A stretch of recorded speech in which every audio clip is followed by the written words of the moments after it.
نایاب وادیوں کے درمیان پہاڑوں سے گھری ہوئی ایک خاموش سلطنت تھی، گلزار نگر، جس کی سب سے نرالی پہچان وہ جھیل تھی جو پانی سے نہیں بلکہ ہزاروں نیلے، گلابی، پیلے اور جامنی پھولوں سے بھری رہتی تھی، اور جب ہلکی ہوا ان پھولوں کو چھوتی تو جیسے آسمان سے چمکتی روشنی ان پر اترتی اور ہر بچہ سمجھ جاتا کہ پریاں آ گئی ہیں۔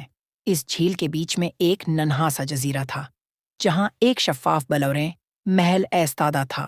وہ پریوں کا تھا، اور ان پریوں میں سب سے خوبصورت، سب سے روشن اور سب سے خاموش تھی نائرا۔ اس کے بال چاندنی جیسے سفید، آنکھیں آسمان کی گہرائی جیسی نیلی، اور اس کی ہنسی میں وہ جادو تھا جو بارش کی صورت میں برس سکتا تھا۔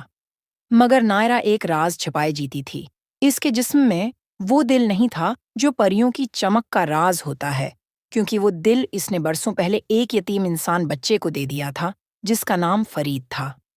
فرید تنہا رہنے والا ایک معصوم بچہ تھا جو جھیل کے قریب درخت کے تنے میں اپنی دنیا بسائے ہوئے تھا اور روز جھیل کنارے بیٹھ کر پھولوں کو تکا کرتا، کبھی مسکراتا، کبھی بولتا جیسے کسی کو سن رہا ہو، مگر وہ نہیں جانتا تھا کہ وہ پری جس نے بچپن میں اسے ڈوبنے سے بچایا تھا اپنا دل اس کے سینے میں رکھائی تھی۔ نائرا چپ چاپ برسوں اسے دیکھتی رہی، اس کی سانسوں میں اپنا وجود محسوس کرتی رہی، مگر سامنے نہ آئی، کیونکہ جانتی تھی کہ اگر اپنا دل واپس لے گی تو فرید کی جان چلی جائے گی۔ لیکن ایک دن پریوں کے راجا نے اعلان کیا کہ جس پری کے پاس اس کا اصل دل نہ ہو، وہ اگلی چاندنی رات کو جلاوطن کر دی جائے گی۔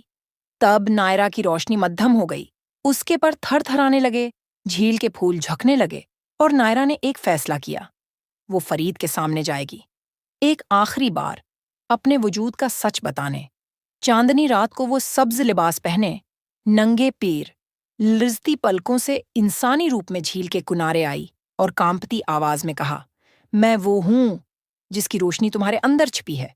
فرید نے حیرت سے اس کی طرف دیکھا، آنکھوں میں نمی آ گئی، اور وہ بولا، اگر میری جان جائے تو ٹھیک ہے، لیکن آپ کی روشنی سے تو نہ جانے کتنے خواب جڑے ہیں۔ اور یہ کہہ کر وہ خود کو جھیل میں گرا دیتا ہے۔ لمحہ بھر کو وقت تھم گیا، ہوا رک گئی، چاندنی گہری ہو گئی، اور جھیل کے پھولوں سے ایک سنہرا پرندہ نکل کر آسمان میں بلند ہوا۔ وہ نائرا کی آخری دعا کا چمتکار تھا۔ قدرت نے دونوں کی قربانی کو قبول کیا۔ فرید جھیل سے باہر نکلا، زندہ تھا، اس کے سینے میں اپنا اصلی دل دھڑک رہا تھا، اور نائرا کے پر پھر سے جگمگا رہے تھے۔